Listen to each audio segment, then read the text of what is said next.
Alrighty, so while it is halftime between LAFC versus the Seattle Sounders, I'm going to do the review in this game between FC Cincinnati versus the Philadelphia Union, and there's no doubt that we're going to get to that call. We're going to get to that call late in this game that is pretty much the biggest talking point in terms of this game, and that, I'll definitely get my opinion in terms of what I thought about that controversial moment that ends up giving the win for FC Cincinnati and them setting a Hell is Real derby in the Eastern Conference Final, and also making sure that the MLS Cup host will be in an Ohio stadium this year. Now, early on, I thought Cincinnati was on the front foot, and I thought the Union were flat coming out of their gate. They were stuck in their own half in the first 5 minutes, and as I was also expected, there was a lot of fouls in this opening bit. There was a lot of stop and go action. I talked about before. This is going to be a very physical game. Though I will say that this one wasn't as physical as what we saw in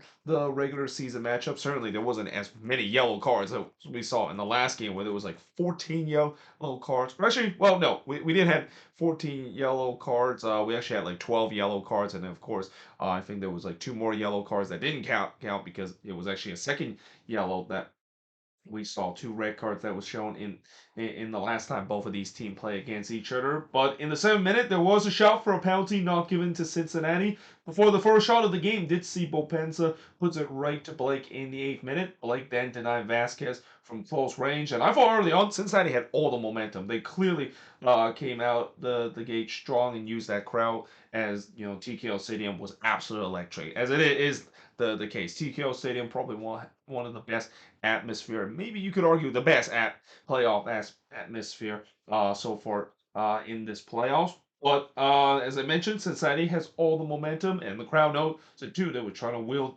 that goal in to give the home team the 1-0 lead. But the shots were still 3-1 for Cincinnati up to that point. And then in the 25th minute, Hario would hit it high from the corner, as that was really one of the best chances that the Union had up to that point. And this is where the Union kind of started getting into this game. I mean, again, they didn't start on time in this one. They came out flat, but they started to grow into this one. Though Vasquez that had a shot that was deflected wide before Blake would deny Bupenza from long range in the 34th minute. Uru, on the other hand, puts it right to Salentano from point blank effort, and that's one that Mikel Uru would want to have back. I mean, that was a point blank effort. You definitely wish he would have connected with a little bit more power into it, but instead he hits it right to Salentano. And really, that was kind of the best chance the Union has up to that point. And then Martinez puts it right to Salentano from long range in the 40th minute. As I thought the game started lining up. I mean, both of these teams started to have their moments of getting the opening goal. But we do head to halftime with this game scoreless between Cincinnati and the Philadelphia Union. Now in the second half, Carranza puts it onto the side netting, and once again, I thought Cincinnati had most of the possession, but they just can't quite find a way to break an organized Union backline, and also a combination, as what I have said so far in the review of these conference semifinal game. Final third play hasn't been good for all of these teams, and rightfully so, because all these teams, they have been lacking that sharpness after being off for 2 to 3 weeks because of the November international break. But you also got to give credit to the defense too, and especially I don't think a lot of people give credit enough the fact that yes, while Russ is definitely a factor for the attacking team. It goes the same way for the defensive side, and we definitely didn't see too many mistakes on the defensive and in these games, and this was kind of one of those games that was the case. Martinez then had a shot that goes right into the Bailey, and then in the 60th minute, I wrote the shots were 7 apiece and only 4 on goals coming for both teams. Again, I knew this was going to be a tight game. I knew this was going to be a game where it was going to be one goal that is going to be enough to win the game, and that turned out to be. Although, as I'll get to it, that was definitely not the goal that I thought that would be or the moment that the goal was scored was definitely not what I thought the only goal would be scored in this game, and especially in a very controversial way. But In the 62nd minute, Mosquera would go down theoretically as after he and Carranza had some choice words. So something tells me that Jefferson Mosquera is definitely going to get a knock on the disciplinary committee, or get a mail from the disciplinary committee of a fine for embellishment, because yeah, there was no need for him to do that. And honestly, I hate when I see players do that, trying to get a player sent off by doing theatrically. I mean, some will say that it's a dark arts, but for me, I feel like that was just kind of silly. I mean, there was really no need for him to do to do that, and you just kind of make yourself look like a fool. And then again, I won't be surprised that the disciplinary committee will definitely mail Mascara a fine on in a couple of days of his action that he did in that moment. Though that being said, in the 78th minute, this was definitely a brutal moment for Union fans to see, as Jose Martinez had to be subbed off with a knee injury. Bueno basically replaced him, and it's a serious injury when Jose Martinez has to be subbed off, and he has to be helped to be subbed off the pitch, because Jose Martinez is probably one of the toughest player in the league. He does not go down easily in terms of just simple pain. So you just hope it's not something sincere in terms of that. And what's also happened during that play is, while Martinez was being carried off by a couple of the athletic trainer, Paul Rushing, one of the athletic trainer for the Union, he got a yellow card for time wasting. Now, Paul Rushing is a guy that, if you remember, I think it was a couple of years ago, he actually got himself sent off against NYCFC, and that was kind of one of the craziest send off I've ever seen. I don't think I've ever seen an athletic trainer getting sent off, and I mentioned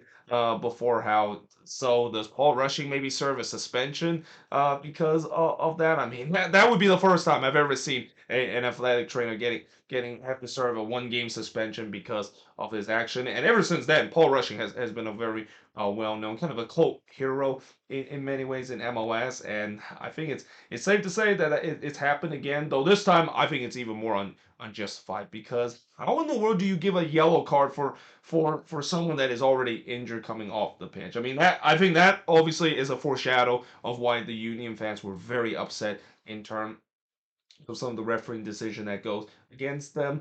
But as the time, of course, winds down, things continue to be tight, and you just kind of had a sense that both these teams were playing for extra time, and it feels like we were bound to be going extra time. Though that being said, Celentano did have to make a save in the 85th minute, denying Hario from long range before Barrio would pose it wide on the set piece in the second minute of stoppage time. And this is where we get to the talking point and get to where everybody want to me to talk about in terms of doing the review of this game. So Jefferson Mosquera, he scored here from Murphy and Barrio to give Cincinnati the 1-0 lead.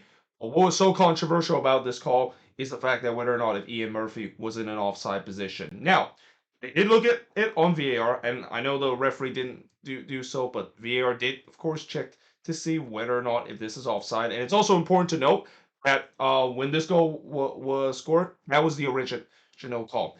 And in the end, they've also said that the call, of course, was confirmed after they look at VAR. Now, when you look on the replay of that, it is very close. And honestly, I think one of the thing that maybe it could be a reason why they didn't overturn this is because they didn't get a good angle go out of this. I mean, they show, I think, 2 angles of this, and while when you look on the play, it looked like maybe Murphy was clearly in an offside position. You gotta remember, with the way that it was angled, it's kind of hard to see. It's almost like how do you say it? You can't really quite see it well in terms of the lines, depending on the angle that you have that it has. And also, the other thing that is important to know is, unlike what we see in the Premier League, where they have like the lines and the way that the referee draws the lines and stuff like that, we don't have that in MLS. And I've said before for that I think it's a good thing that MLS doesn't have that, because I remember in the Premier League of how many people are very frustrated about that, and especially how long the process is doing that. I think in the end, it's better for them to kind of simplify, because at the end of the day, you don't want to overcomplicate things that could still be wrong at the end of the day. Like, sometimes overcomplicating things and trying to overdoing things in VAR doesn't always means it's the best resort. And unfortunately, if you want my verdict in terms of it, I'm gonna go with the unpopular opinion and say I think that's the right call. I think that was just kind of too close for me to say that that obviously should be overturned. I mean, there's also the definition of clear and obvious, and I know that's been a really big discussion and also kind of a controversial kind of things to talk about throughout this year ever since VR has been introduced, where clear and obvious can really loosely depend on whoever the crew is in terms of the VAR, and there's really no actual definition of what exactly clear and obvious does look like. But when you look on the replay of this, and if you want just have a clear, basic, clear and obvious kind of statement, I mean, I just don't see it. I don't think the angle gives it enough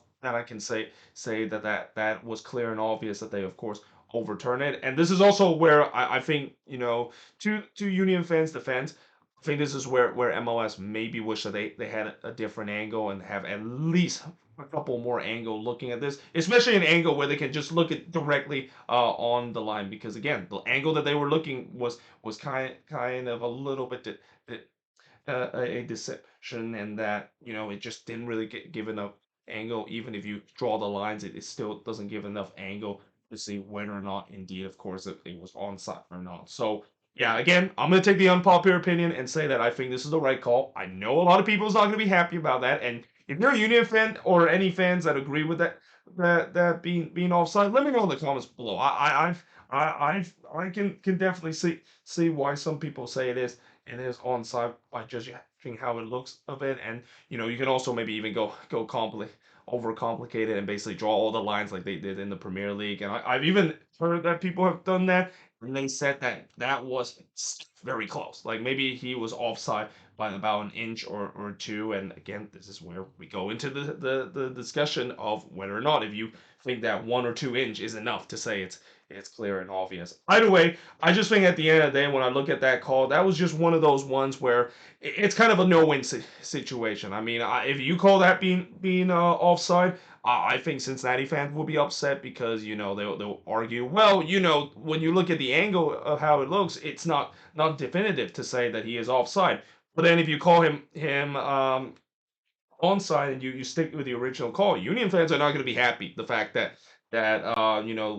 by the angle that they would judge, it looked like he was clearly offside and stuff. So at the end of the day, it was just one of those situations where I just had a feeling no one was going to win, and it's kind of unfortunate that we had this situation. In other words, it's kind of like a gray area where unfortunately nobody of course would win at the end. Though if you're an FC Cincinnati fan, you will gladly take that. And yeah, they of course got the 1-0 lead, and they actually had a chance to make it 2-0. But Blake denied Vasquez, who looked to put this game away. And yeah, in the end, Cincinnati, they hold on to win 1-0, albeit in a very controversial way. And the shots in this one, 11 shots for the 16 that the Union has, 4 shots on goal for the 6 that Cincinnati has, 1 shots off target for the 6 that the Union had, 6 shots on the block for the 4 that Cincinnati has, and possession-wise, 55% possession compared to the 45% possession that the Union has in this game. And again, for the Union, this is definitely a tough pill to swallow with the way that I didn't think they played badly in this game, other than the fact they didn't really start on time in this one. I thought